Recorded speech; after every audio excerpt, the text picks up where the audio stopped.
सरोजेंद्र सनातनी में सभी सियाराम भक्तों का स्वागत है। हम सुन रहे हैं गोस्वामी तुलसीदास जी द्वारा रचित श्री रामचरितमानस की सुंदर कथा। अभी तक हमने सुना कि प्रभु श्री राम शबरी माता के पास जाते हैं और उन्हें नवदह भक्ति का उपदेश देते हैं। शबरी माँ अपने शरीर को योगाग्नि में भस्म करके प्रभु के धाम पधार जाती हैं और प्रभु को पंपा सरोवर जाकर सुग्रीव जी से भेंट करने के लिए कहती हैं। अब आगे की कथा सुनते हैं। प्रभु कर पंकज कपि कैसीसा, सुमिर सुदसा मगन गौरीसा।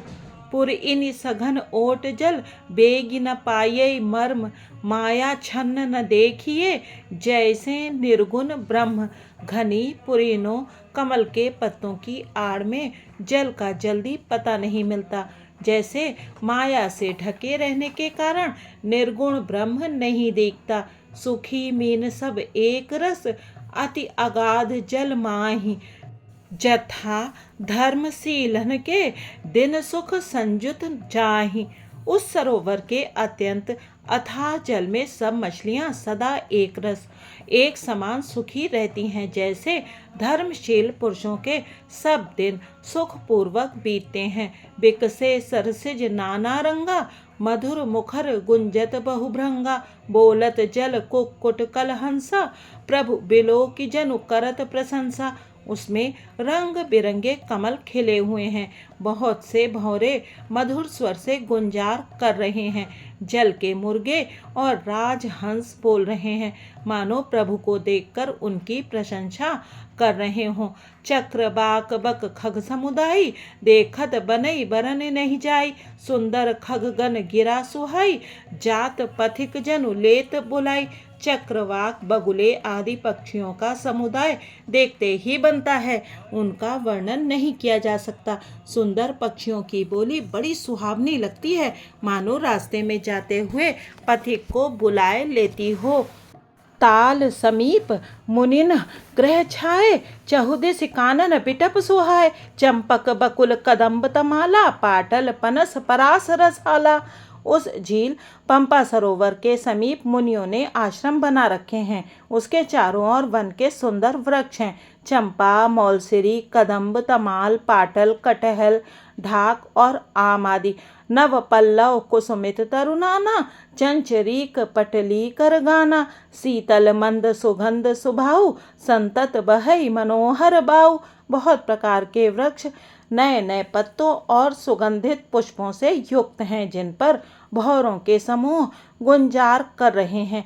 स्वभाव से ही शीतल मंद सुगंधित एवं मन को हरने वाली हवा सदा बहती रहती है। कुहू कुहू कोकिल धुन करहीं, सुनि रव सरस ध्यान मुनि टरहीं। कोयलें कुहू कुहू का शब्द कर रही हैं। उनकी रसीली बोली सुनकर मुनियों का भी ध्यान टूट जाता है। प्रभु कर पंकज कपि कैसीसा, सुमिर सुदसा मगन गौरीसा। फल भारन नमि बिटप सब, रहे भूमि निय राई। परोपकारी पुरुष जिम नवहि सुसंपत्ति पाई। फलों के बोझ से झुककर सारे वृक्ष पृथ्वी के पास आ लगे हैं। जैसे परोपकारी पुरुष बड़ी संपत्ति पाकर विनय से झुक जाते हैं। देखि राम अति रुचिर तलावा, मज्जनु कीन परम सुख पावा। देखी सुंदर तरुबर छाया, बैठे अनुज सहित रघुराया। श्री राम जी ने अत्यंत सुंदर तालाब देखकर स्नान किया और परम सुख पाया। एक सुंदर उत्तम वृक्ष की छाया देखकर श्री रघुनाथ जी छोटे भाई लक्ष्मण जी सहित बैठ गए। तह पुनि सकल देव मुनि आए, स्तुति करि निज धाम सिधाए। बैठे परम प्रसन्न कृपाला, कहत अनुज सन कथा रसाला।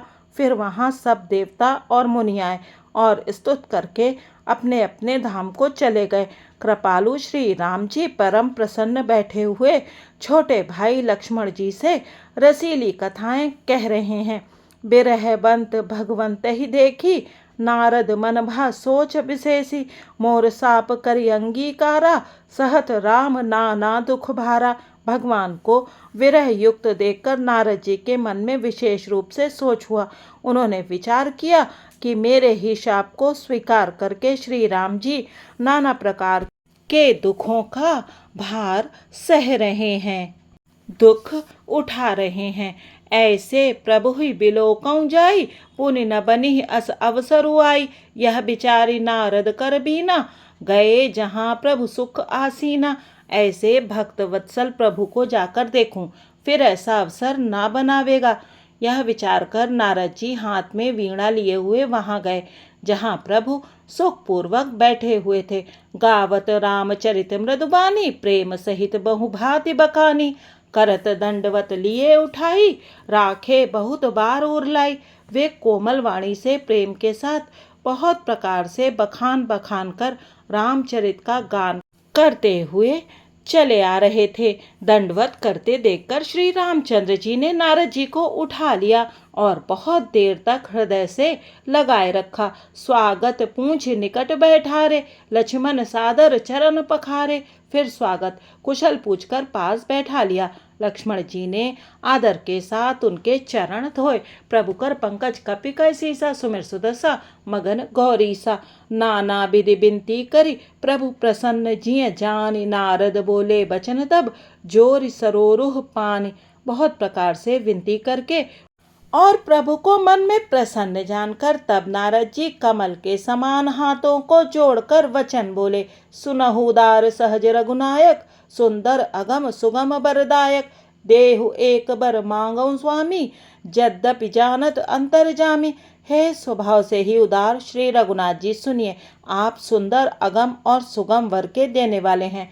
हे स्वामी, मैं एक वर मांगता हूँ, वह मुझे दीजिए। यद्यपि आप अंतर्यामी होने के नाते सब जानते ही हैं। जानहु मुनि तुम मोर सुभाऊ, जन सन कबहु की करऊं दुराऊ। कवन वस्तु असी प्रिय मोहि लागी, जो मुनि बर न सकहु तुम मागी। श्री राम जी ने कहा, हे मुनि, तुम मेरा स्वभाव जानते ही हो। क्या मैं अपने भक्तों से कभी कुछ छिपाव करता हूँ? मुझे ऐसी कौन सी वस्तु प्रिय लगती है जिसे हे मुनि श्रेष्ठ तुम नहीं मांग सकते। जन कहूँ कछु अदे नहीं मोरे, अस विश्वास तजहु जनि भोरे। तब नारद बोले हरसाई, असबर मांगऊं करऊं ढिठाई। मुझे भक्त के लिए कुछ भी अदे नहीं है, ऐसा विश्वास भूल कर भी मत छोड़ो। तब नारद जी हर्षित होकर बोले, मैं ऐसा वर मांगता हूँ, यह धृष्टता करता हूँ। यद्यपि प्रभु के नाम अनेका, श्रुति कह अधिक एक ते एका। राम सकल नामन ते अधिका, हो नाथ अघ खग गण बधिका। यद्यपि प्रभु के अनेकों नाम हैं और वेद कहते हैं कि वे सब एक से बढ़कर एक हैं, तो भी हे नाथ, राम नाम सब नामों से बढ़कर हो और पाप रूपी पक्षियों के समूह के लिए यह बधिक के समान हो। प्रभु कर पंकज कपि कैसीसा, सुमिर सुदसा मगन गौरीसा। राका रजनी भगति तब, राम नाम सोई सोम। अपर नाम उडगन बिमल, बसहु भगत उर व्योम। आपकी भक्ति पूर्णिमा की रात्रि है, उसमें राम नाम यही पूर्ण चंद्रमा होकर और अन्य सब नाम तारागण होकर भक्तों के हृदय रूपी निर्मल आकाश में निवास करें। एवं मस्तु मुनि सन कहेउ, कृपा सिंधु रघुनाथ। तब नारद मन हर्ष अति, प्रभु पद नायउ मात। कृपा सागर श्री रघुनाथ जी ने मुनि से एवं मस्तु ऐसा ही हो कहा। तब नारद जी ने मन में अत्यंत हर्षित होकर प्रभु के चरणों में मस्तक नवाया।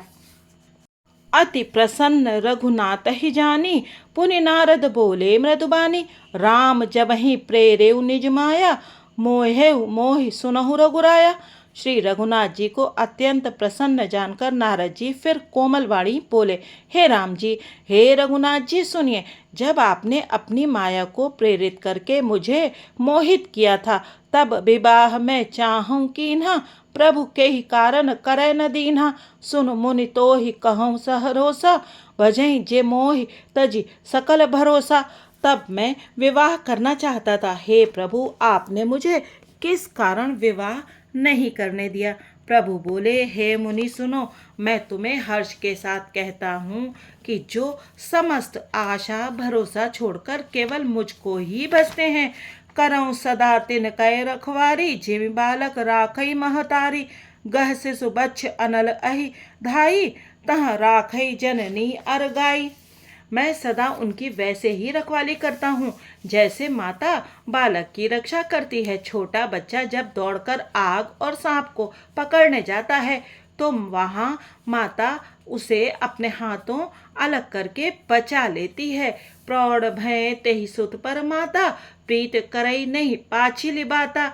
मोरे प्रौढ़ तनय समज्ञानी, बालक सुत सम दास अमानी। सयाना हो जाने पर उस पुत्र पर माता प्रेम तो करती है परंतु पिछली बात नहीं रहती, अर्थात मातृपरायण शिशु की तरह फिर उसको बचाने की चिंता नहीं करती, क्योंकि वह माता पर निर्भर न कर अपनी रक्षा अपने आप करने लगता है। ज्ञानी मेरे प्रौढ़ सयाने पुत्र के समान है और तुम्हारे जैसा अपने बल का मान ना करने वाला सेवक मेरे शिशु पुत्र के समान है। जनहि मोर बल निज बल ताही, दुहु कह काम क्रोध रिपु आही। यह विचारी पंडित मोहि भजहि, पायहु ज्ञान भगत ही नहीं तजहि। मेरे सेवक को केवल मेरा ही बल रहता है और उसे ज्ञानी को अपना बल होता है, पर काम क्रोध रूपी शत्रु तो दोनों के लिए हैं। भक्त के शत्रुओं को मारने की जिम्मेवारी मुझ पर रहती है, क्योंकि वह मेरे परायण होकर मेरा ही बल मानता है, परंतु अपने बल को मानने वाले ज्ञानी के शत्रुओं का नाश करने की जिम्मेवारी मुझ पर नहीं है। ऐसा विचार कर पंडित जन बुद्धिमान लोग मुझको ही भजते हैं। वे ज्ञान प्राप्त होने पर भी भक्ति को नहीं छोड़ते। प्रभु कर पंकज कपि कैसी सा, सुमिर सुदसा मगन गौरी सा। काम क्रोध लोभादि मद प्रबल मोह कै धारी, तिन्मह अति दारुण दुखद माया रूपी नारी। काम क्रोध लोभ और मद आदि मोह अज्ञान की प्रबल सेना है। इनमें माया रूपिणी माया की साक्षात मूर्ति स्त्री तो अत्यंत दारुण दुख देने वाली है। सुन मुनि कह पुराण श्रुति संता, मोह विपिन कहूँ नारी बसंता। जप तप नेम जलाश्रय झारी, होई ग्रीसम सोशई सब नारी। हे मुनि सुनो, पुराण वेद और संत कहते हैं कि मोह रूपी वन को विकसित करने के लिए स्त्री बसंत ऋतु के समान है। जब तप नियम रूपी संपूर्ण जल के स्थानों को स्त्री ग्रीष्म रूप होकर सर्वथा सोख लेती है। काम क्रोध मद मत्सर भेका, इन्है हर्षप्रद वर्षा एका। दुर्वासना कुमुद समुदाय, तिनकह शरद सदा सुखदाई। काम क्रोध मद और मत्सर डाह आदि मेढक हैं, इनको वर्षा ऋतु होकर हर्ष प्रदान करने वाली एकमात्र यही स्त्री है। बुरी वासनाएं कुमुदों के समूह हैं, उनको सदैव सुख देने वाली यह शरद ऋतु है। धर्म सकल सर सीरूह वृंदा, होई हिम तिन्हि दहई सुख मंदा। पुनि ममता जवास बहुताई, पलुहई नार शिशिर ऋतु पाई। समस्त धर्म कमलों के झुंड हैं, यह नीच विषय जन सुख देने वाली स्त्री हिम ऋतु होकर उन्हें जला डालती है। फिर ममता रूपी जवास का समूह वन स्त्री रूपी शिशिर ऋतु को पाकर हरा भरा हो जाता है। पाप उलूक निकर सुखकारी, नारी निबिड़ रजनी अंधियारी। बुद्धि बलशील सत्य सब मीना, बनसी समत्र्य कहीं प्रवीणा। पाप रूपी उल्लुओं के समूह के लिए यह स्त्री सुख देने वाली घोर अंधकारमयी रात्रि है। बुद्धि बलशील और सत्य ये सब मछलियां हैं और उनको फंसाकर नष्ट करने के लिए स्त्री बंसी के समान है। चतुर पुरुष ऐसा कहते हैं। प्रभु कर पंकज कपि कैसी सा, सुमिर सुदसा मगन गौरी सा। अवगुण मूल सूल प्रद प्रमदा, सब दुख खान। ताते कीन निवारण मुनि मैं यह जिय जान। युवती स्त्री अवगुणों की मूल पीड़ा देने वाली और सब दुखों की खान है, इसलिए हे मुनि मैंने जी में ऐसा जानकर तुमको विवाह करने से रोका था। सुनि रघुपति के बचन सुहाए, मुनि तन पुलक नयन भरी आए। कहु कवन प्रभु कैयस रीति, सेवक पर ममता अरु प्रीति। श्री रघुनाथ जी के सुंदर वचन सुनकर मुनि का शरीर पुलकित हो गया और नेत्र प्रेमाश्रुओं के जल से भर आए। वे मन ही मन कहने लगे, कहो तो किस प्रभु की ऐसी रीति है जिसका सेवक पर इतना ममत्व और प्रेम हो। जे न भजई अस प्रभु भ्रम त्यागी, ज्ञान रंक नर मंद अभागी। पुनि सादर बोले मुनि नारद, सुनहु राम विज्ञान विशारद। जो मनुष्य भ्रम को त्याग कर ऐसे प्रभु को नहीं भजते वे ज्ञान के कंगाल, दुर्बुद्धि और अभागे हैं। फिर नारद मुनि आदर सहित बोले, हे विज्ञान विशारद श्री राम जी सुनिए। संतन के लक्षण रघुबीरा, कहो नाथ भव भंजन भीरा। सुन मुनि संतन के गुण कहूँ, जिनते मैं उनके बस रहूं। हे रघुवीर, हे भव भय जन्म मरण के भय का नाश करने वाले मेरे नाथ, अब कृपा कर संतों के लक्षण कहिए। श्री राम जी ने कहा, हे मुनि सुनो, मैं संतों के गुणों को कहता हूँ, जिनके कारण मैं उनके वश में रहता हूँ। षट विकार जित अनग अकामा, अचल अकिंचन सुच सुख धामा। अमित बोध अनियमित भोगी, सत्य सार कवि कोविद जोगी। वे संत काम, क्रोध, लोभ, मोह, मद और मत्सर, इन 6 विकारों दोषों को जीते हुए पाप रहित, कामना रहित, निश्चल, स्थिर बुद्धि, अकिंचन, सर्वत्यागी, बाहर भीतर से पवित्र, सुख के धाम, असीम ज्ञानवान, इच्छा रहित, मिताहारी, सत्यनिष्ठ, कवि, विद्वान, योगी, सावधान, मानद मदहीना, धीर, धर्म, गति, परम प्रवीणा। सावधान, दूसरों को मान देने वाले, अभिमान रहित, धैर्यवान, धर्म के ज्ञान और आचरण में अत्यंत निपुण। प्रभुकर पंकज कपि कह सीसा, सुमिर सुदशा मगन गौरीसा। गुनागार संसार दुख रहित विगत संदेह, तजि मम चरण सरोज प्रिय। तिन्ह कहूँ देह न गेह। गुणों के घर, संसार के दुखों से रहित और संदेहों से सर्वथा छूटे हुए होते हैं। मेरे चरण कमलों को छोड़कर उनको ना देह ही प्रिय होती है, ना घर ही। निज गुण श्रवण सुनत सकुचाही, पर गुण सुनत अधिक हर्षाही। सम शीतल नहीं त्यागहि नीति, सरल स्वभाव सबहि सन प्रीति। कानों से अपने गुण सुनने में सकुचाते हैं, दूसरों के गुण सुनने से विशेष हर्षित होते हैं। सम और शीतल हैं, न्याय का कभी त्याग नहीं करते, सरल स्वभाव होते हैं और सभी से प्रेम रखते हैं। जप तप व्रत दम संयम नेमा, गुरु गोविंद विप्र पद प्रेमा। श्रद्धा क्षमा मैत्री दाया, मुदिता मम पद प्रीत अमाया। वे जप तप व्रत दम संयम और नियम में रत रहते हैं और गुरु गोविंद तथा ब्राह्मणों के चरणों में प्रेम रखते हैं। उनमें श्रद्धा, क्षमा, मैत्री, दया, मुदिता, प्रसन्नता और मेरे चरणों में निष्कपट प्रेम होता है। बिरति विवेक विनय विज्ञाना, बोध जथारथ वेद पुराना। दंभ मान मद करहि न काऊ, भूल न देहि कुमारग पाऊ। तथा वैराग्य, विवेक, विनय, विज्ञान, परमात्मा के तत्व का ज्ञान और वेद पुराण का यथार्थ ज्ञान रहता है। वे दंभ, अभिमान और मद कभी नहीं करते और भूल कर भी कुमार पर पैर नहीं रखते। गावहि सुनहि सदा मम लीला, हेतु रहित पर हित रतशीला। मुनि सुन साधुन के गुण जेते, कहीं न सकहीं सारद श्रुति तेते। सदा मेरी लीलाओं को गाते सुनते हैं और बिना ही कारण दूसरों के हित में लगे रहने वाले होते हैं। हे मुनि सुनो, संतों के जितने गुण हैं उनको सरस्वती जी और वेद भी नहीं कह सकते। प्रभु कर पंकज कपि कह सीसा, सुमिर सुदशा मगन गौरीसा। कहि सक न सारद शेष नारद, सुनत पद पंकज गहे। अस दीन बंधु कृपाल, अपने भगत गुण निज मुख कहे। सिरुनाई 12 बार चरणन, ब्रह्मपुर नारद गए। ते धन्य तुलसीदास, आस बिहाई जे हरि रंग रहे।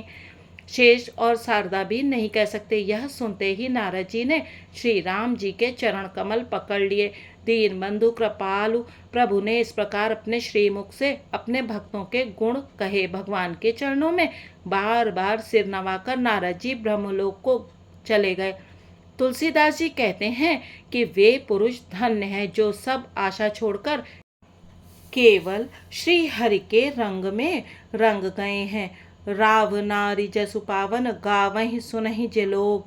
राम भगति दृढ़ पावहि, बिनु विराग जप जोग। जो लोग रावण के शत्रु श्री राम जी का पवित्र यश गावेंगे और सुनेंगे, वे वैराग्य जप और योग के बिना ही श्री राम जी की दृढ़ भक्ति पावेंगे। दीप शिखा सम जुबति तन, मन जनि होसि पतंग, भजई राम तज काम मद, करहि सदा सतसंग। युवती स्त्रियों का शरीर दीपक की लौ के समान है। हे मन, तू उसका पतिंगा ना बन, काम और मद को छोड़कर श्री रामचंद्र जी का भजन कर और सदा सत्संग कर। प्रभु कर पंकज कपिका सीसा, सुमिर सुदसा मगन गौरीसा। इति श्री मद रामचरितमानसे सकल कलि कलुष विध्वंस ने तृतीय सोपान समाप्त। कलयुग के संपूर्ण पापों को विध्वंस करने वाले श्री रामचरितमानस का यह तीसरा सोपान समाप्त हुआ। अरण्य कांड समाप्त। जय सिया राम जी की। आज श्री राम कथा को यहीं विश्राम देते हैं। कल से प्रारंभ करेंगे किष्किंधा कांड की कथा। कथा सुनने के लिए आप सुधी जनों का बहुत बहुत धन्यवाद। जय श्री सीताराम जी की। श्री हरि।